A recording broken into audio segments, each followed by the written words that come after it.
नमस्कार मैत्रिणींनो.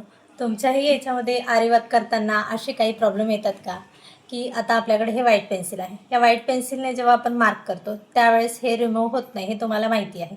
याच्यासाठी एकतर आपल्याला इरेझर लागते, नाहीतर याच्यातनी अजून एक मी पर्याय म्हणून तुम्हाला एक दाखवते गोष्ट, जे की सगळ्याकडे उपलब्ध असते. आपण नेल पेंट लावतो, रिमूव्ह करतो, बरोबर आहे की नाही. रिमूव्ह करण्यासाठी आपण जे काही लिक्विड वापरतो त्या लिक्विडने सुद्धा हे आपण रिमूव्ह करू शकतो.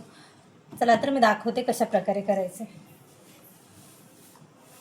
सर्वप्रथम काय करते मी, इथे हा कॉटन घेतलेला आहे, त्यावरती आपण लिक्विड टाकणार आहोत.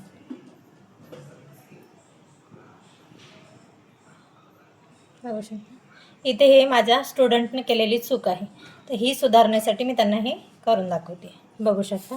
आता हे लिक्विड घ्यायचं आणि अशा प्रकारे त्याला व्यवस्थितरित्या रिमूव्ह करायचं आहे.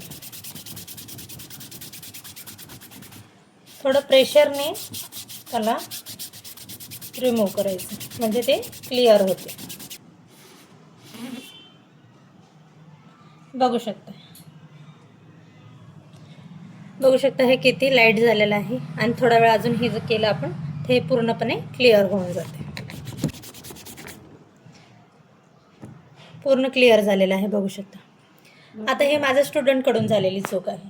असं आपला म्हणजे आपण जरी वर्क करायला घेतलं तरी सुद्धा हे अशा मिस्टेक होऊ शकतात. कधी आपण लाईन एकीकडे ओढायला जातो आणि दुसरीकडे सोडल्या जाते, त्यामुळे हे आपण पर्याय म्हणून वापरू शकतो.